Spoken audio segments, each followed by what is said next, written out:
Hello everyone, and welcome to Downhaven Entertainment. Today we will be reviewing Jack the Giant Slayer.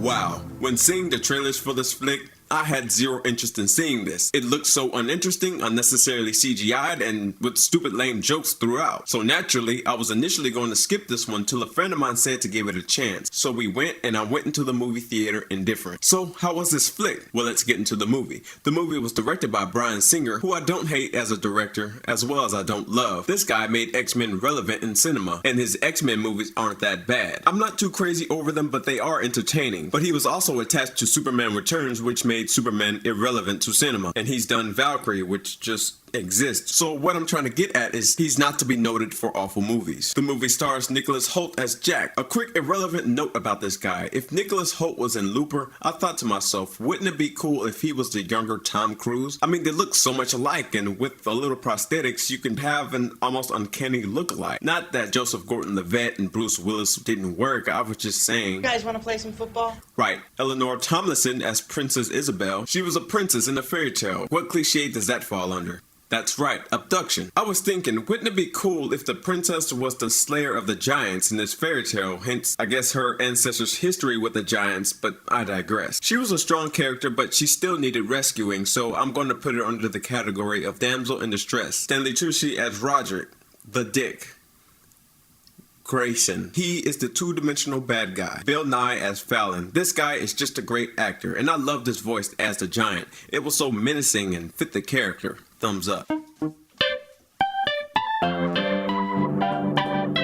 Now let's talk about what worked in the movie. The writing. The writing wasn't superb, but it was good. When characters talked, nothing felt out of place or lazy. Character motivations were valid, and you know why the Giants wanted war, and you also know why the bad guy was a Dick Grayson. You get why the beings were so significant to the plot of the story. You get and understand why the princess does what she does. All motivations and situations made sense and were easy to follow, unlike other movies. The direction of the movie did feel fun, and I wasn't bored for the most part. There were some fun cameos in the movie. For example, if you look closely, you can see the giants talking harp from the original fairy tale. I also like that there were a whole race of giants in the sky instead of just the one in the original fairy tale. The movie also felt like I was actually watching a classic fairy tale with a twist, unlike other movies. Speaking of twist, I love how the movie ended. It expanded the universe of this fairy tale and opened up new possibilities, and it's important to at least have a good setup for a future movie down the line. The ending could either wrap up the movie so your imagination can continue it, or you can have a sequel.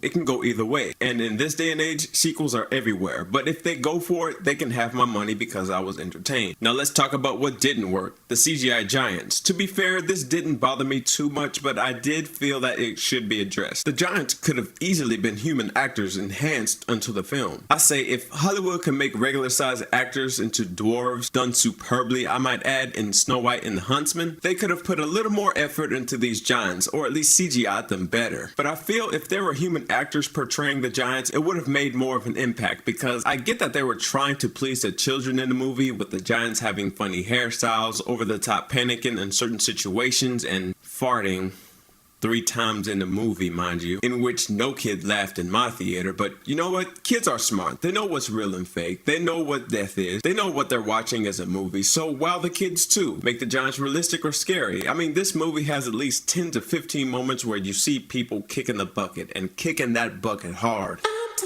Head squashing, dead bodies squashing, people getting eaten, bodies falling from the sky and hitting the ground. It was great. Then, 5 minutes later, you hear a giant farting. This just goes to show you that the contrast of this movie is a little off at some places. The trailers. Boy, oh boy, is the trailer for this flick awful. This is the main reason why I didn't want to see this movie. Just look at it. I saw your light and I'm lost. What are you doing out in this nasty weather, Your Highness? These your books? My father used to read that to me. I like a good adventure. I'm looking for an adventure of my own. What?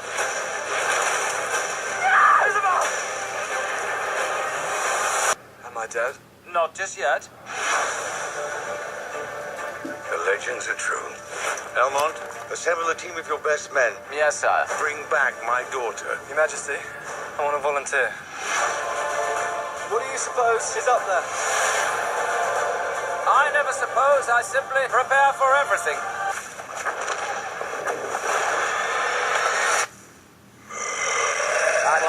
mankind have returned. They're ugly, Eleanor, remember? Our mission is to find and return the princess. Tomorrow, you shall return below with me as your new king. Are you mad? I'm talking to giants, Flo.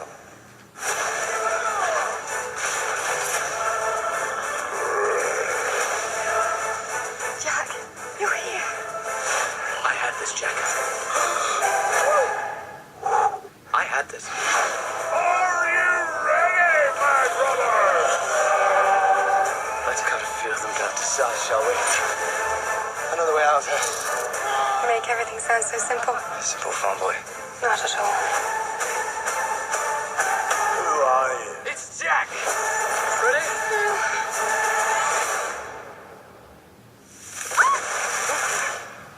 That worked out better than I expected. Whoever edited this trailer should be horsewhipped. It looked like it was a movie full of bad jokes and uninspired dialogue, sleeper of a movie, which it wasn't. And I heard this movie didn't do too well in the box office, and I can give you one reason why. The antagonist. The antagonist was just a two-dimensional character with no kind of layers to him. Not that being two-dimensional is a bad thing. I mean, Agent Silva from Skyfall was a two-dimensional character, but you get where he's coming from, you get his motivations, therefore you care about the character. This guy as a bad guy was just nothing. He does awful things just to get you to hate him, but I don't hate him. He is easily a throwaway plot point, and therefore he was unnecessary screen time. Which brings me to the Giants. It was cool we got their backstory in the beginning of the movie, but I was really wanting a little more story between these two characters. Their little rivalry just kind of happens, and you just kind of go with it. And near the end of the film, you see something that happens between the two that separates them, and it's supposed to be significant, but it's not because we don't know much about them. Oh, and one funny thing in particular, just a nitpick I've noticed. In one particular battle, couldn't the Giants just jump over the castle wall? I mean, they are giants. But anyway, the movie was quite good. It's a perfect movie to go to if you feel like going to the movie just for the heck of it. At some points it feels slightly jumbled and dumb, but it's a sleeper movie, whatever. It could have been better, but I don't think people even care that much. It's just a fairy tale movie with a twist done right, in my opinion. And for that, I was entertained. So adding all of this up, I'll have to give this movie a solid B+.